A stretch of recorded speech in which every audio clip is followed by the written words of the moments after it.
ہماری زندگی کا ایک اہم حصہ۔ جب ہم اپنے وجود پر تنی ہوئی غموں اور مایوسی کی چادر کو چیر کر اپنے لیے ایک مسکراہٹ حاصل کرنے کی کوشش کرتے ہیں، ایسے میں بہت سے لوگ اس بات کا احساس نہیں کرتے کہ ان کی یہ کوشش کبھی کبھی کسی کو اتنی تکلیف بھی پہنچا سکتی ہے کہ اس کی جان تک جا سکتی ہے۔ 16ویں صدی میں جب نئے سال کا آغاز مارچ کے آخر میں ہوا کرتا تھا،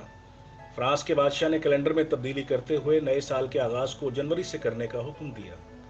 کئی لوگوں کو اس کا علم نہ ہوا اور وہ بدستور نیا سال مارچ کے آخر میں ہی مناتے رہے، جس پر باقی لوگوں کی جانب سے انہیں تنقید اور مزاح کا نشانہ بنایا جانے لگا۔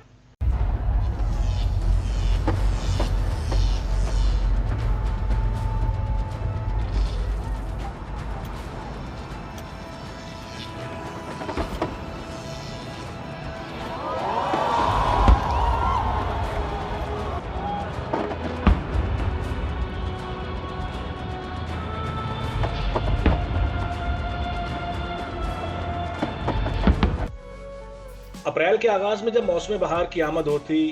روم کے لوگ شراب کے دیوتا کی پوجا کرتے، شراب پی کر الٹی سیدھی حرکتیں کرتے اور ایک دوسرے کو مذاق کا نشانہ بناتے۔ رفتہ رفتہ یہی رجحان مستحکم ہوتا گیا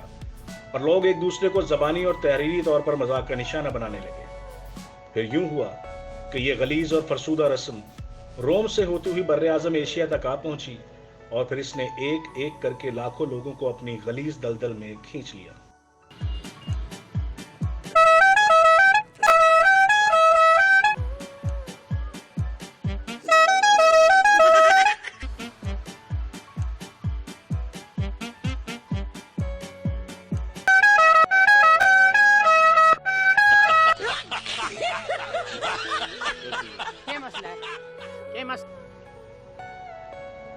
ہمارے معاشرے کا یہ المیہ ہے کہ ہم غلاظت کی کوکھ سے جنم لینے والی ان تمام رسومات کو اپنانے میں سب سے پہلے قدم بڑھاتے ہیں،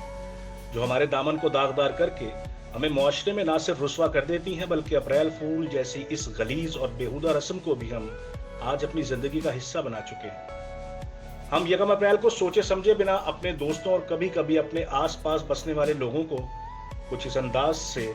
مذاق کا نشانہ بنا دیتے ہیں جس سے کئی بار وہ لوگ موت کی اس گہری کھائی میں اتر جاتے ہیں جہاں سے واپسی کا کوئی راستہ نہیں۔ کچھ کے جسموں پر اس مذاق کے نشان معذوری کی صورت میں ہمیشہ باقی رہ جاتے ہیں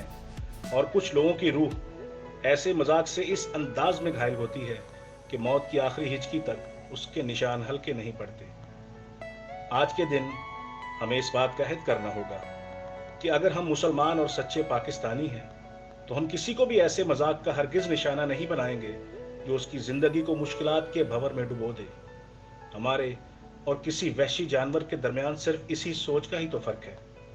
ورنہ وحشی درندہ اپنے خونی پنجوں سے کسی کے جسم کو بھگوڑتا ہے اور ہم اپنے ایک گھٹیا اور گھناؤنے مذاق سے۔ کیمرہ مین محمد عرفان کے ساتھ ندیم ساجد، شہر لاہور۔